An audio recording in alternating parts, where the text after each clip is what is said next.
안녕하세요. 시골밥 장사입니다. 요즘 책 읽기 아주 좋은 때예요. 시간이 많이 남습니다. 여러분들도 그렇죠? 저만 그런 게 아니고 제가 오늘은 기가 막힌 책을 하나 소개시켜 드릴게요. 칼 세이건의 코스모스라는 책인데 한 일주일 정도에 읽었어요. 일주일 만에. 굉장히 재밌어요. 네, 이제 옛날부터 집에 있어서 이거 보려고는 했지만 사실 엄두가 안 나서 워낙 방대한 양이라 늘 이렇게 조금 보다 말고 했는데 한번 이번 기회에 맘먹고 한번 쭉 읽어봤거든요. 왜 재밌냐면 거의 5초근이가 없어서 재밌어요. 이런 별들의 탄생이랄까 지구의 나이 은하의 개수 이런 걸 보다 보니까 이 수치 자체가 이게 상상을 초월하는 어마어마한 그런 수치고 그런 것들을 이렇게 단순한 이렇게 수치로 나열해 놓은 게 아니고 굉장히 인문학적인 소양이 대단하신 분이라 참 아주 재밌게 읽히더라고요. 어제가 수요일이라 제가 쉬는 날인데 와이프가 논산에 보면 탑정리에 생태공원을 잘 해놨어요. 거기 이렇게 김밥하고 오렌지 같은 거 싸가지고 가서 이제 소풍식으로 가자고 그러는데 한 요 정도가 남아가지고 요 정도 분량이 남았는데 재밌어서 가기가 싫더라니까요. 갔다 와서 마저 다 읽고 잊어버리기 전에 적어도 우리 구독자 한 1000여 명 정도 되는데 그분들한테 한번 꼭 소개시켜 드리고 싶었어요. 물론 읽으신 분도 있고 안 읽으신 분도 있겠지만 대략이라도 소개시켜 드려서 한번 읽어보셨으면 하는 그런 마음도 있고 정말 재밌어요. 이 책을 가장 제가 깜짝 놀란 게 뭔지 아세요? 가장 놀란 건 이게 아주 베개로 적당하다는 거예요. 읽다가 이렇게 엎어지기도 그렇고 이렇게 뒤에 이렇게 대놓고 자기도 그렇고 아주 딱 적당한 양이에요. 이게 베개 대용으로 기가 막히다. 이게 이 책을 읽으면서 발견한 최고의 수학이었고 농담이지만 또 만약에 읽으신다고 치면은 이게 몇 페이지냐면은 719페이지인데 요 정도는 안 읽어도 돼요. 감사의 말 그런 것들 참고 문헌 이런 거기 때문에 682페이지만 읽으면 됩니다.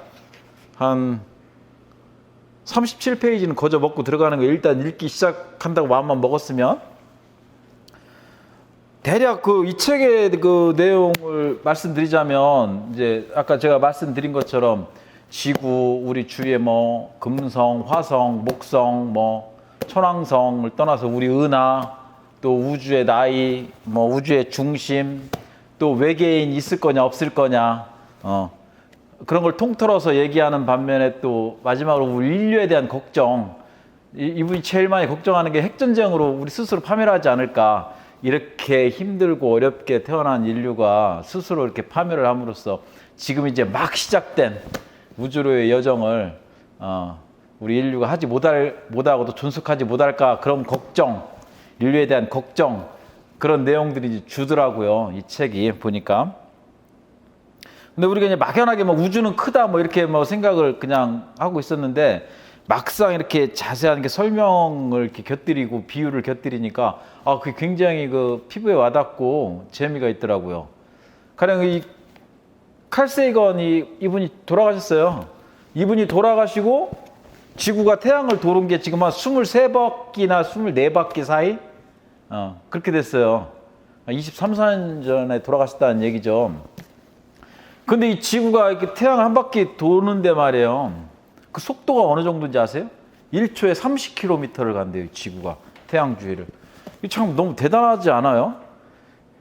돈다는 것도 참 희한하고 똑딱 하는 사이에 우리 지구 전체가 논산에서 한 대전 초입? 그 정도까지 가는 거예요. 그래서 우리가 이제 하도 광대하다 보니까 주로 이제 광년이라는 단위를 쓰는데 빛이 1년간 갈 수 있는 거리, 이게 1광년이거든요. 태양에서 지구까지 빛이 오는 속도가 시간이 한 8분 걸린대요. 빛은 똑딱하면 지구를 7바퀴 돌아요. 그런데 태양에서부터 지구까지 한 8분, 그러니까 우리가 지금 딱 태양을 보면 그 빛은 한 8분 전에 출발해서 지구까지 도착을 한 거예요. 그런데 그 빛의 속도로 가더라도 우리 지구에서 우리가 지금 막연하게 생각하고 있는 우주의 중심 정도까지 가는데 80억 광년, 빛의 속도로 가도 80억 년을 가야 우주의 중심 부위까지 갈 수 있다는 대략적인 지금 계산을 하고 있는 거예요. 어마어마하잖아요. 80억 년을 빛의 속도로 간다는 것이. 옛날에는 우리는 지구가 중심인 줄 알고 우주의 중심인 줄 알고 그걸 태양도 돌고 온 우주가 돈 줄 알았는데 이걸 밝히고 보니까 우리 지구는 우주의 아주 변방인 거예요. 우리 지구뿐만 아니라 우리 태양계 있잖아요. 우리 태양계가 속해 있는 곳을 은하계라고 하잖아요. 우리 은하계가 우주의 아주 변방이래요. 근데 또 그 은하계에서 우리 지구는 또 아주 변방인 거죠. 가령 뭐 은하의 중심이 뉴욕이다 하면 우리 지금 이 지구는, 우리 태양은 뭐 충청남도 지구, 충청남도 논산시 여기 내동 이 정도 변방인 거예요. 그래서 우리가 가장 가까운 그 우리 은하계에서 가장 가까운 또 다른 별까지 가는데 거의 한 2만 광년. 아, 이게 진짜 이 수치가 어떻게 뭐 표현을 할 수 없을 정도로 어마어마합니다. 그런 속에서 이렇게 우리가 한 생명으로서 살고 있다는 것 자체가 참 어떻게 보면 먼지와도 같고, 사실 또 이런 생각도 해봤어요. 우리가 뭐 하루살이 보면은 정말 우습잖아요. 하루 딱 태어나서 죽으니까 그게 하루살이 뭐 생명이라고 우습게 생각을 하는데, 이 지구 태양계의 나이가 46억 년. 근데 우리 지금 인류가 불과 인류의 그 시초가 태어나서 지금까지가 몇 백만 년 정도밖에 안 돼요. 진짜 하루살이보다 못한 그런 인생이 우리 참 인생입니다. 그렇게 따지면 빌 게이츠라든가 뭐 지금 뭐 트럼프 대통령이라든가 이 우주적인 관점에서 보면은 우리하고 아무 차이가 없는 사람들이에요. 다 그냥 하찮은 미물과 같은 존재들이고, 또 역으로 따지고 보면 그 사람들이 존엄한 만큼 우리도 그만큼 존엄한 거예요. 이 인류의 그 탄생, 그 생명의 탄생을 이제 여기는 과학적으로 이제 분석을 하니까 수소기체들이 타고 남은 그 거기에서 뭐 자외선이라든가 전기 방전에 의해서 우리 생명이 태어났다고 합니다. 참, 그래서 우리가 뭐 이 나무라든가 이런 나무 있죠? 이런 것도 분자구조에서 보면은 우리하고 대동소이하다는 거예요. 크게 틀리지 않다는 거예요.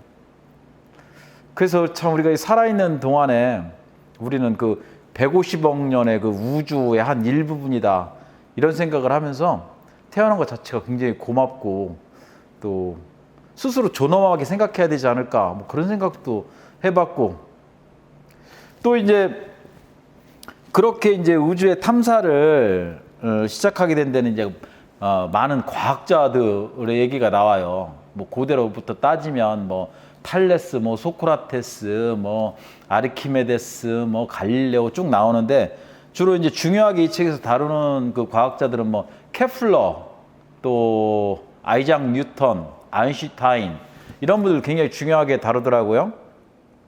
그 중에서도 특히 아이작 뉴턴에 대해서 이 책에서 다루고 있는 그 부분을 보면은 칼 세이건은 거의 그 전 인류의 과학자 중에 가장 그 천재가 아닐까, 이렇게 아이작 뉴턴을 얘기를 하더라고요.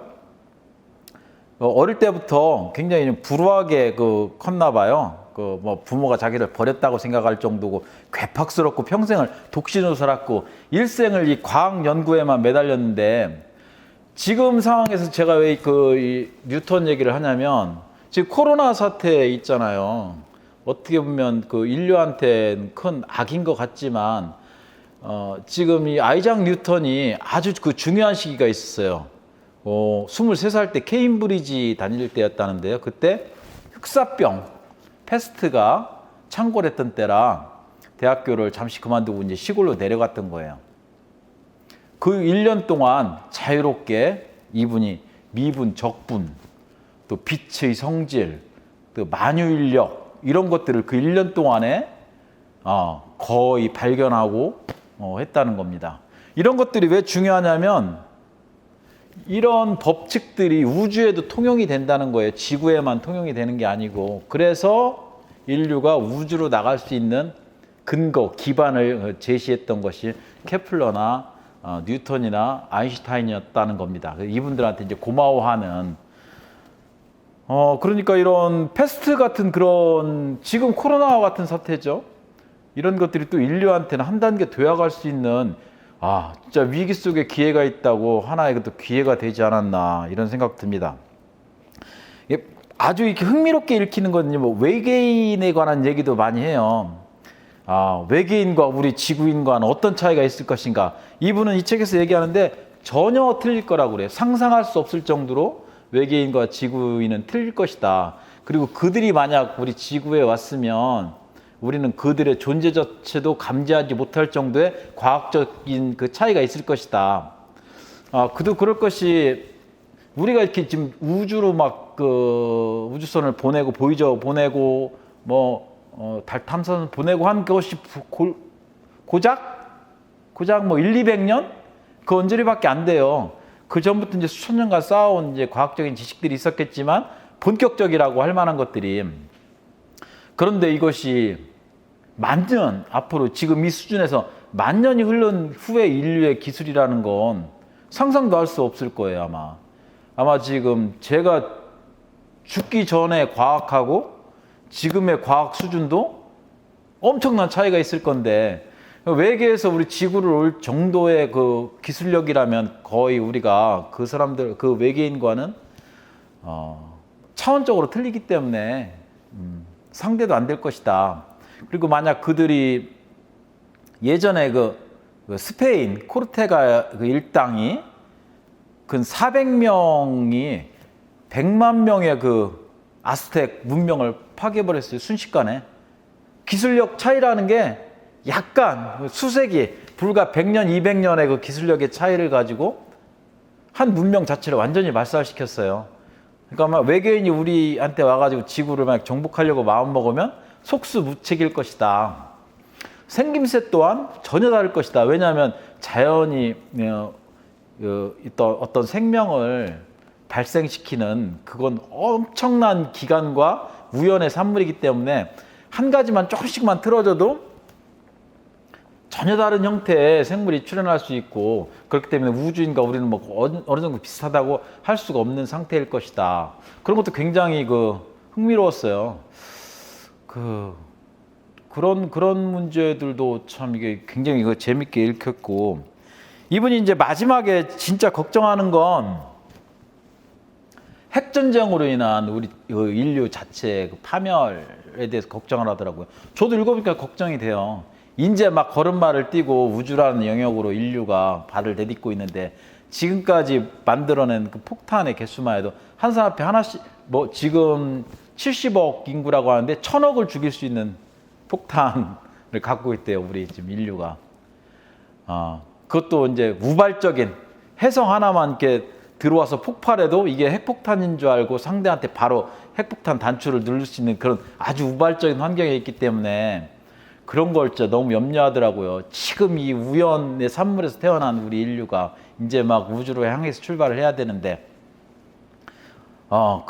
결과적으로 우리가 우주를 탐색하는 것은 자신을 탐색하는 것. 우리가 여행을 가면 오히려 떠나온 그 대한민국이 생각나고 고향이 생각나고 나 자신에 대해 다시 한번 돌아보게 되는 것처럼 우주를 우리가 인류가 이렇게 탐험하는 것도 결국은 우리는 누구인가, 어디서 왔는가, 또 어디로 가는가 이걸 알아내기 위한 하나의 또 방편일 수 있는 거잖아요.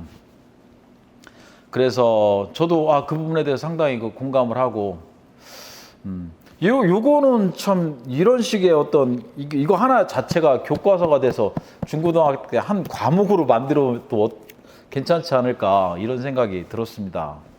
그래서 여러분도 이제 읽어보시는 것도 좋고 또 자식들한테 권유해서 한번 읽어보게 하면 어떤 그 인식의 평이 어떤 우물 안에서만 있지 않고 우주적인 관점으로 한 번쯤은 돌아보거나 생각하게 할 수 있지 않을까, 이런 생각을 좀 했습니다.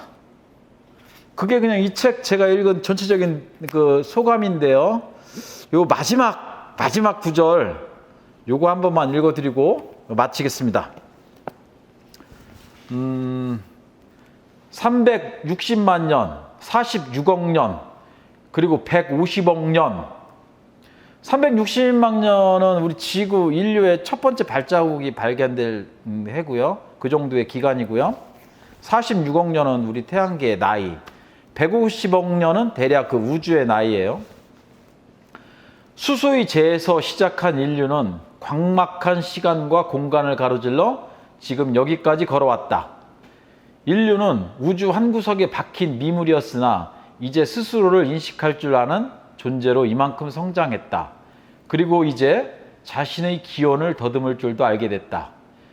별에서 만들어진 물질이 별에 대해 숙고할 줄 알게 됐다. 10억의 10억 배의 또 10억 배의 그리고 또 거기에 10배나 되는 수의 원자들이 결합한 하나의 유기체가 원자 자체의 진화를 꿰뚫어 생각할 줄 알게 됐다.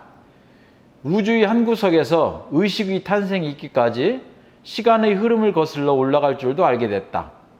우리는 종으로서의 인류를 사랑해야 하며 지구에게 충성해야 한다. 아니면 그 누가 우리의 지구를 대변해 줄 수 있겠는가? 우리의 생존은 우리 자신만이 이룩한 업적이 아니다. 그러므로 오늘을 사는 우리는 인류를 여기에 있게 한 코스모스에게 감사해야 할 것이다. 이런 말로 칼 세이건은 이 책을 마쳤습니다. 재밌어요. 두껍지만 재밌어요. 요럴 때 한번 읽어보세요. 정말 그 인식의 지평을 또 한 단계 올려주는 그런 책이 아닌가 싶습니다.